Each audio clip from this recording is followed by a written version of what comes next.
12월 14일 월요일 날마다 말씀과 함께 100일 가정예배를 시작하겠습니다.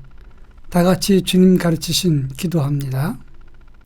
하늘에 계신 우리 아버지, 아버지의 이름을 거룩하게 하시며 아버지의 나라가 오게 하시며 아버지의 뜻이 하늘에서와 같이 땅에서도 이루어지게 하소서. 오늘 우리에게 일용할 양식을 주시고 우리가 우리에게 잘못한 사람을 용서하여 준 것 같이 우리 죄를 용서하여 주시고 우리를 시험에 빠지지 않게 하시고 악에서 구하소서. 나라와 권능과 영광이 영원히 아버지의 것입니다. 아멘. 찬송가 185장 이 기쁜 소식을, 찬송가 185장을 다 같이 부르겠습니다.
이 시간 우리에게 주시는 하나님의 말씀은 에베소서 6장 10절로 18절 말씀입니다.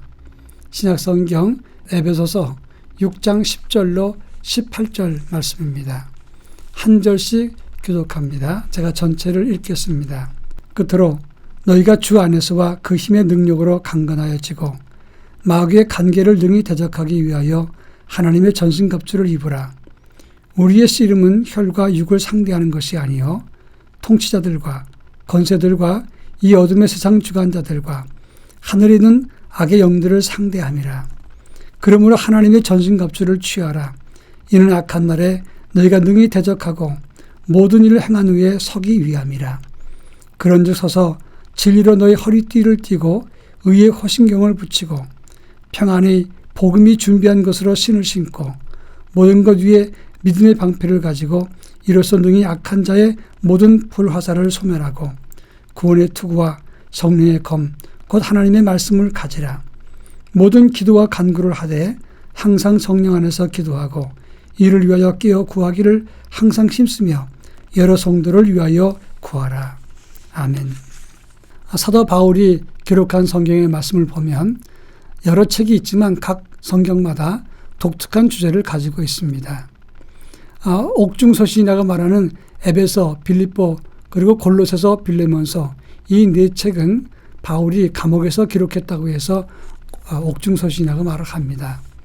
그런데 그 주제와 내용은 서로 다 다르다고 하는 것입니다. 오늘 우리가 읽은 에베소서도 마찬가지입니다.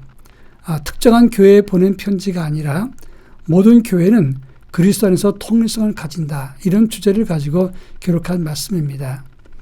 통일된 교회는 성결과 빛으로 살아야 되는 것이고 가정과 국가에도 책임을 지는 존재로 교회는 그 직책을 다해야 된다. 이렇게 강조하고 있습니다. 그러면서 6장에 들어와서는 성도의 삶은 영적 싸움이라고 강조했습니다. 오늘 우리가 읽은 10절로 18절 말씀 보면 마귀를 대적하는 성도는 영적인 싸움을 감당하는 하나님의 사람이 되어야 된다 하는 것입니다. 지금은 성탄절을 기다리는 대강절입니다. 그런데 영적 싸움을 이야기한 것은 어떤 의미에서 보면 잘 맞지 않는 것처럼 느껴집니다. 그런데 중요한 것은 오실 메시아는 그 예수님께서 오시는 것을 방해하는 어둠의 권세와 싸우신다고 하는 것입니다. 그런 의미에서 성탄을 기다리는 우리도 신앙의 영적 민감성을 가지고 영적 싸움을 준비해야 된다 하는 것입니다. 오늘 본문에서 영적 싸움이라는 것은 어떤 것을 의미하는가, 이 문제를 함께 살펴보도록 하겠습니다. 먼저 12절에 보면 우리의 씨름은 혈과 육에 대한 것이 아니라 이렇게 말씀을 했고 통치자와 권세와 어둠의 세상 주관자들과 하늘에 있는 악의 영들에 대함이라 이렇게 말했습니다. 우리의 씨름이라고 하는 것은 파레 혹은 팔레라고 하는 단어를 쓰는데 이것은 우리의 영적 싸움이 그냥 신사적인 싸움이 아니라는 걸 말하는 겁니다. 공격과 수비가 나눠져 있어서 한 번 공격하면 수비하고 또 수비하면 공격하는 그런 구조로 되어 있는 것이 아니라 레슬링이나 씨름처럼 순식간에 전세가 바뀌고 언제 어디서 공격이 들어올 줄 모르는 그런 싸움이 바로 우리의 영적 싸움이라는 것을 의미하는 것입니다. 또 혈과 육을 상대하는 것이 아니라고 했는데 여기서 말하는 혈과 육은 사람을 말하는 겁니다. 우리 영적 상대자는 사람이 아닌 것입니다. 우리를 힘들게 하고 핍박하면 보통 우리는 사람을 상대해서 싸우려고 합니다. 그러나 바울은 분명히 말하기를 사람은 우리의 싸움 상대자가 아니라고 했습니다. 그러면 우리의 싸움 상대자가 누굽니까? 오늘 본문의 12절에 보면 통치자들과 권세와 어둠의 세상 주관자들과 하늘에 있는 악한 영에 대함이라고 했습니다. 여기서 말하는 통치자라고 하는 것은 옛날 성경에서는 정사라고 그랬습니다. 한 지역을 장악하는 어둠의 권세, 어둠의 영을 말하는 것이고 지역을 통치하는 어둠의 그런 영들을 의미하는 것입니다. 권세라고 하는 것은 세력의 악신인데 권력 속에서 역사하는 악령을 말하는 겁니다. 어둠의 세상 주관자라고 하는 것은 술과 담배, 음란, 그리고 도박 이런 쾌락적인 요소를 가지고 우리를 무너뜨리게 하는 악령을 말하는 겁니다.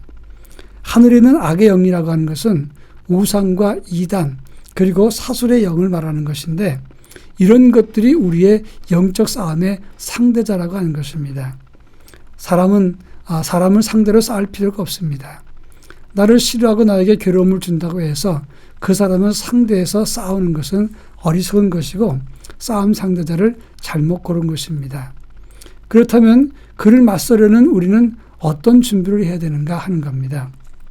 오늘 본문 11절과 13절에서는 너희는 하나님의 전신갑주를 취하라 이렇게 말씀했습니다.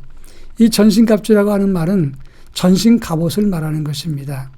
구체적으로는 진리의 띠와 의의 호심경, 여기서 말하는 호심경이라고 하는 것은 옛날 성경에 흉배라고 했는데 가슴과 배까지 가리는 그런 보호판을 말하는 것입니다. 평안의 복음의 신을 신고 믿음의 방패와 구원의 투구, 성령의 검을 가지라 이렇게 말씀했습니다. 온몸을 영적으로 무장하라고 하는 말씀인데 구원의 투구라고 하는 것은 구원의 확신을 가지고 진리와 의와 복음과 믿음을 가지고 그리고 성령의 검을 들라 이렇게 말씀하고 있습니다. 그런데 참 재미있는 것은 이런 모든 것들은 다 방어용 무기지만 공격용 무기가 하나 있습니다. 그것이 성령의 검이고 곧 하나님 말씀이라고 했습니다. 영성과 믿음은 우리를 지키는 것입니다. 그런데 적극적으로 영적 싸움을 하려면 공격하는 무기를 가져야 됩니다. 그런데 그것이 바로 하나님 말씀, 성령의 검이라고 했습니다. 우리는 하나님 말씀과 그리고 하나님의 의와 그리고 믿음으로 무장을 잘할 때 악한 영과 싸워서 이길 수 있는 것이고 악한 영의 진치를 무너뜨릴 수가 있게 되는 것입니다. 그리고 마지막으로 18절에서 성령 안에서 기도하라 이렇게 말했습니다. 우리 개개인이 완벽한 무장을 했어도 무전기나 작전 지시가 없으면 전투를 제대로 할 수가 없는 겁니다. 영적인 무장을 잘했지만 이제는 기도와 간구를 가지고 하나님 뜻을 깨달을 때 그때 말씀을 들고 나갈 때 승리할 수가 있게 되는 것입니다. 우리 개개인의 영성이 나약합니다. 또 무장과 훈련이 미흡합니다. 기도하면서 하나님 뜻을 찾는 것도 참 약합니다. 이 모든 것을 회복해서 우리 모두가 강한 정병으로 세워줄 수 있어야 될 것입니다. 오늘도 영적 싸움은 계속되고 있습니다. 이런 싸움이 계속될 때에 하나님의 검을 들고 믿음으로 맞서는 하나님의 거룩한 자녀가 되기를 바랍니다. 오늘도 주 안에서 승리하기를 축원합니다. 다 같이 기도하겠습니다. 첫째는 영적 싸움을 잘 감당하게 하옵소서. 또 한 가지는 하나님의 전신갑주와 기도의 힘을 얻게 하옵소서 기도할 것입니다. 기도합니다.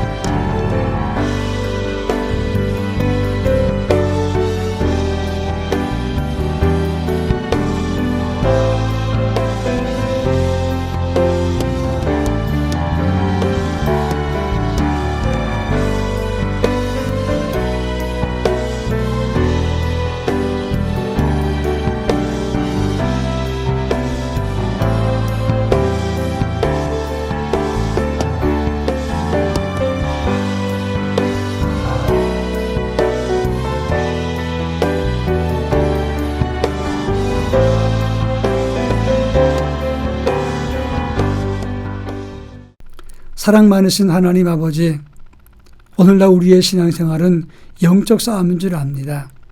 영적 싸움을 잘 감당하도록 영의 눈을 뜨고 하나님 말씀으로 전신갑주를 취하며 또 동시에 성령의 능력으로 승리하는 믿음을 가질 수 있게 해 주옵소서.